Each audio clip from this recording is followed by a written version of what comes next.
Hello guys, कैसे हो आप सभी। आज हम पढ़ने वाले हैं क्लास 12 फिजिक्स का इलेक्ट्रोस्टैटिक चैप्टर का एक टॉपिक पढ़ने वाला है जो कि बहुत इंपॉर्टेंट है बोर्ड्स के लिए। और चाहे आप कोई सी भी एग्जाम की तैयारी कर रहे हो उसके लिए बहुत इंपॉर्टेंट चैप्टर, बहुत ही इंपॉर्टेंट क्या है टॉपिक है ये, ठीक है। तो क्या टॉपिक है? Electric field due to uniformly charge spherical shell. हमारा एक यूनिफॉर्मली चार्ज स्फेरिकल शेल है, मतलब इसकी सरफेस पे हमारा क्या है, चार्ज डिस्ट्रीब्यूटेड। क्या है? Charge distributed uniformly. ये इसके ऊपर पूरी सरफेस पे के ऊपर क्या चार्ज डिस्ट्रीब्यूटेड है, ऐसे डिस्ट्रीब्यूटेड चार्ज, ठीक है। तो क्या करते हैं, सबसे पहले consider a thin spherical shell of radius R. इसका रेडियस क्या है? रेडियस आर है इसका, क्या है? थिन स्फेरिकल शेल है ये। और क्या मानते हैं हम? Let plus q be the charge on the spherical shell. हमने क्या माना, ये जो चार्ज है ना इसके ऊपर, ये पूरा जो फैला हुआ है ये क्या है, इसके ऊपर पूरा प्लस क्यू के चार्ज है। We have to find the electric field at distance R. हमें क्या पता लगानी है? इलेक्ट्रिक फील्ड पता लगानी है एट अ डिस्टेंस आर। ये आर डिस्टेंस दूरी पे है, ठीक है। तो हमें क्या पता लगानी है? इलेक्ट्रिक फील्ड पता लगानी है, ठीक है। फ्रॉम सेंटर, कहाँ से? इसके सेंटर पे से। ये इसका सेंटर है ओ ऑफ स्फेरिकल शेल। तो यहाँ पे हमारे तीन केस बनते हैं, ठीक है। यहाँ पे हमारे क्या बनते हैं? तीन केस बनते हैं। एक केस बनता है जब हमारा when point lies, point P जो है हमारा कहाँ लाइज करे, स्फेरिकल शेल के बाहर लाई करे। दूसरा केस बनता है हमारा कि कहाँ लाई करे, इसके सर्फेस पे लाई करे। दूसरा केस क्या बनता है? जहाँ सर्फेस पे लाई करे। तीसरा केस क्या बनता है कि हमारे कहाँ लाई करे, इस स्फेयर के कहीं पे भी अंदर लाई करे। तो पहला केस पढ़ने वाले हैं हम, when point P lies outside the spherical shell. अब हमने पहले पढ़ा है कि इलेक्ट्रिक फील्ड या इलेक्ट्रिक फ्लक्स निकालने के लिए हम क्या पता लगाते हैं? सबसे पहले एक गॉसियन सरफेस बनाते हैं। क्या बनाते हैं? Gaussian surface. गॉस थ्योरम के अकॉर्डिंग क्या बनाएंगे? Draw a spherical Gaussian surface of radius R. एक स्फेरिकल गॉसियन सरफेस बनाएंगे जिसकी रेडियस क्या है? आर है, क्योंकि हमें पॉइंट पे निकालना। तो गॉसियन सरफेस भी ऐसा सरफेस होना चाहिए जिसपे सारा का सारा चार्ज ढक जाए। तो आर रेडियस के हमने स्फेरिकल शेल बना लिया, ठीक है। स्फेरिकल गॉसियन सरफेस बना लिया। अब electric flux throw Gaussian surface क्या होगी? इलेक्ट्रिक फ्लक्स का फॉर्मूला पढ़ा हमने, क्या? फाइव पढ़ा था। फाइव इज इक्वल टू है integration of EDS cos theta. क्या पढ़ा था? फाइव इज इक्वल टू है integration EDS cos theta. Theta क्या है यहाँ पे? जीरो है। कैसे पता लगाया? इलेक्ट्रिक फील्ड कैसे होती है? अवे होती है, ठीक है। इलेक्ट्रिक फील्ड अवे, और एरिया वेक्टर भी क्या होगा? अवे। जब दो एंगल के बीच का वेक्टर क्या हो गया, एक दूसरे के ऊपर जो वेक्टर हो जाते हैं एक दूसरे के ऊपर, तो वहां पे एंगल कितना आ जाता? 0 डिग्री। बताया था मैंने। थीटा जीरो तो कॉस जीरो, कॉस जीरो 1 होता, बताया था। तो इंटीग्रेशन ऑफ ईडीएस बचेगा, यहाँ पे कॉस जीरो 1 हो जाएगा। अब मैंने बताया था इलेक्ट्रिक फील्ड कांस्टेंट होती है, और इंटीग्रेशन से कांस्टेंट चीज होती है वो कहाँ जाती है? बाहर आ जाती है इंटीग्रेशन से। तो ये आ गई ई से बाहर, क्या बचा? Integration of DS. डीएस का मतलब है हमारा एरिया वेक्टर जो है ना, वो छोटा सा एरिया वेक्टर का अगर जो हम इंटीग्रेट करेंगे तो बड़ा एरिया वेक्टर बन जाएगा वो। तो बड़ा एरिया वेक्टर कैसा होगा? बड़ा एरिया वेक्टर क्या हो जाएगा? मतलब इस पूरे का गॉसियन सरफेस का पूरा एरिया हो जाएगा।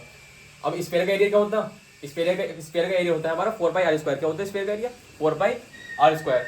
तो 4 पाई, और इसकी रेडियस क्या है गॉसियन सरफेस की? आर है ना, r स्क्वायर। तो हमारी क्या होगी? इक्वेशन 1। कोई से भी गॉस का हम डेरिवेशन कर रहे हैं उसमें हम सबसे पहले एक इक्वेशन बनाते हैं। किससे? Integration of EDS cos theta से। दूसरी इक्वेशन कैसे बनाते हैं हम? गॉस थ्योरम से। According to Gauss theorem phi equal to है क्यू बाई एप्सिलॉन नॉट। दूसरी इक्वेशन हम इससे बनाते हैं हमेशा। अब हमारा चार्ज कहाँ पे डिस्ट्रीब्यूटेड है? एक सरफेस के, एक क्या है स्फीयर, एक स्फीयर के एरिया पे डिस्ट्रीब्यूटेड है हमारा चार्ज, ठीक है। तो जब उसकी चार्ज एरिया पे डिस्ट्रीब्यूटेड है तो हम यहाँ कौन सा फॉर्मूला लगाएंगे?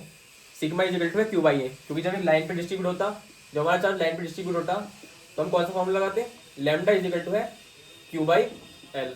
जब किसी एरिया पे डिस्ट्रीब्यूट होता तो हम कौन सा फॉर्मूला लगाते हैं? सिग्मा इज इक्वल टू है क्यू बाई ए। जब किसी वॉल्यूम पे डिस्ट्रीब्यूट होता तो हम कौन सा फॉर्मूला लगाते हैं? रो इज इक्वल टू है क्यू बाई वी। लीनियर पे एल आता है, एरिया पे ए आता है, और वॉल्यूम में वी आता है। तो ये हमारा क्या है? सिंपल सा फंडा है इसका। तो यहाँ पे हमारे चार्ज एरिया पे डिस्ट्रीब्यूटेड है तो हम कौन सा फॉर्मूला लगाएंगे? सिग्मा इज इक्वल टू है क्यू बाई ए। हमें बेसिकली चाहिए कि यहाँ पे क्यू चाहिए, तो यहाँ से क्यू निकाल लो। क्यू क्या आ जाएगा? सिग्मा इंटू ए। ए होता है एरिया। स्फीयर का एरिया क्या होता? 4 पाई r स्क्वायर। अभी बताया था 4 पाई r स्क्वायर। लेकिन यहाँ पे कौन सा वाला स्फीयर है? यहाँ पे हमारा चार्ज डिस्ट्रीब्यूटेड है। चार्ज का डिस्ट्रीब्यूटेड इस वाले स्फीयर पे डिस्ट्रीब्यूटेड है, तो क्या आ जाएगा एरिया? 4 पाई। अब रेडियस किसकी आ गई? जिसके ऊपर चार्ज है, इसके रेडियस क्या है? r square. तो क्यू कितना आ गया? 4 पाई r स्क्वायर। तो क्यू की वैल्यू कटा रख देंगे अपने फॉर्मूले में। Sigma multiply by 4 pi r square. ये यहाँ से क्यू की वैल्यू हमने इधर उठा के रख दी अपॉन एप्सिलॉन नॉट। ये इक्वेशन में 2। ये भी फाइव किसके इक्वल है? यहाँ से फाइव किसके इक्वल आ गया? यहाँ से भी फाइव इसके इक्वल आ गया, यहाँ से फाइव इसके इक्वल आ गया। तो ये और ये फ्रॉम इक्वेशन माइनस सेकंड ये दोनों बराबर हो जाएंगे। तो जिसके मल्टीप्लाई हमने इसके इक्वल रख दिया 4 पाई से। इधर से 4 पाई कट गया। तो इलेक्ट्रिक फील्ड चाहिए थी हमें, इलेक्ट्रिक फील्ड चाहिए थी ना। तो क्या करा हमने? सिग्मा r स्क्वायर, और जो यहाँ का छोटा r स्क्वायर था वो हमने कहाँ भेज दिया? नीचे भेज दिया। जब हमने इसे नीचे भेजा तो इलेक्ट्रिक फील्ड का फॉर्मूला क्या है? के क्यू बाई आर स्क्वायर। ये कैसा आया? ये देखो, ये के क्यू बाई आर स्क्वायर इस तरीके से आया। हम ऊपर नीचे कैसे मल्टीप्लाई करें? 4 पाई से मल्टीप्लाई करेंगे। हम कैसे मल्टीप्लाई करेंगे? 4 पाई से। तो जब हम नीचे 4 पाई से मल्टीप्लाई करेंगे क्या हो जाएगा? 4 पाई। तो क्या करेंगे हम? ऊपर नीचे कैसे मल्टीप्लाई करेंगे? 4 पाई से। देखो, ऊपर भी 4 पाई से मल्टीप्लाई करो, नीचे भी 4 पाई से मल्टीप्लाई करो। तो क्या होगा हमारा सिग्मा आर स्क्वायर इंटू 4 पाई कर दिया। नीचे क्या होगा आर स्क्वायर और एप्सिलॉन नॉट तो एप्सिलॉन नॉट रह गई और 4 पाई। ठीक है, अब देखो ये 4 पाई और एप्सिलॉन नॉट को एक तरफ कर लो, नीचे आ जाएगा 1/4 पाई एप्सिलॉन नॉट। एक तरफ कर लेना, 4 पाई एप्सिलॉन नॉट को एक तरफ कर लिया था, निकाल दिया अलग। क्या बचा हमारा सिग्मा बचा, और क्या बचा ऊपर 4 पाई आर स्क्वायर बचा, 4 पाई कैपिटल आर स्क्वायर। ठीक है, और क्या बचा नीचे, नीचे बचा हमारा आर स्क्वायर बचा। ठीक, अब देखो सिग्मा क्या होता हमारा क्यू बाई ए होता, सिग्मा क्यू बाई ए होता। मैंने बताया था के की वैल्यू क्या होती है यहाँ पे 1/4 पाई एप्सिलॉन नॉट, ये होती क्या की वैल्यू बताई थी मैंने। तो इसकी जगह क्या आ जाएगा, पूरी की जगह क्या आ जाएगा सिग्मा, सिग्मा सेम रहेगा। 4 पाई आर स्क्वायर क्या बताया था मैंने, एरिया होता हमारा किसका, स्फीयर का एरिया होता। तो ये आ गया ए। आर स्क्वायर क्या होगा हमारा, वो तो सेम रहेगा। सिग्मा क्या बताया था मैंने, सिग्मा क्यू बाई ए।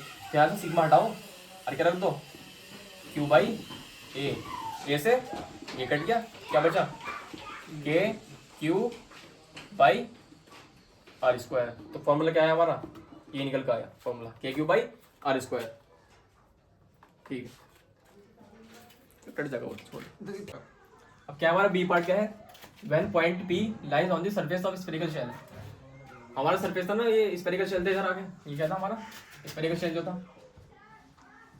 ये हमने इलेक्ट्रिक फील्ड एक बार तो यहाँ निकाल ली, अब हमें क्या निकालनी, हमें निकालनी सरफेस पे। क्या निकालनी, एक बार हमने बाहर निकाल ली, अब निकालनी सरफेस पे। तो हमें सरफेस पे निकालनी क्या, इलेक्ट्रिक फील्ड। तो उसके लिए क्या करेंगे हम, जो हमारा फॉर्मूला आया था उसके पिछले वाले का, हमारा फॉर्मूला आया था के क्यू बाई आर स्क्वायर आया था फॉर्मूला, इलेक्ट्रिक फील्ड का फॉर्मूला के क्यू बाई आर स्क्वायर। तो इसमें क्या रख देंगे हम, जब हमारा सरफेस रहेगा भाई, जब हमारा सरफेस रहेगा तो उसमें हमारा रेडियस की वैल्यू क्या हो जाएगी, जो डिस्टेंस की वैल्यू वो रेडियस के बराबर ही तो हो जाएगी ना, हो जाएगी। रेडियस की वैल्यू क्या होगी, डिस्टेंस के बराबर ही हो जाएगी। तो 1/4 pi epsilon naught q by R की जगह क्या गया, क्योंकि आर आर के इक्वल है, तो आर स्क्वायर किसके इक्वल हो जाएगा, कैपिटल आर स्क्वायर के इक्वल। तो इलेक्ट्रिक फील्ड क्या निकल के आ गई, के Q by are square.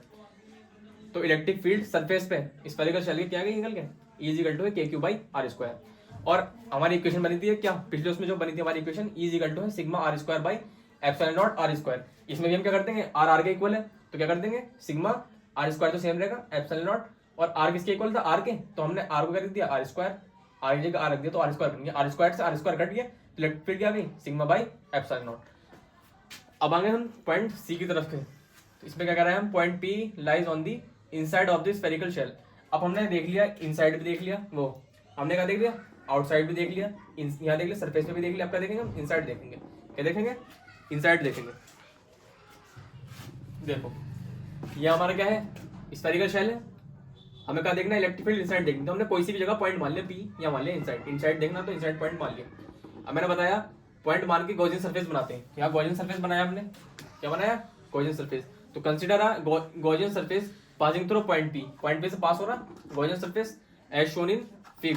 Fig का मतलब ये फिगर में जो हमारा दिख रहा है गॉसियन सरफेस जो पॉइंट पी से पास हो रहा है। तो क्या लिखेंगे आप, electric flux passes through Gaussian surface. अब गॉसियन सरफेस से इलेक्ट्रिक फ्लक्स जो पास करेगा वो लिखेंगे हम, फाई इक्वल टू है integration of EDS cos theta. Electric field और डीएस के बीच में कितना एंगल है, 0 डिग्री।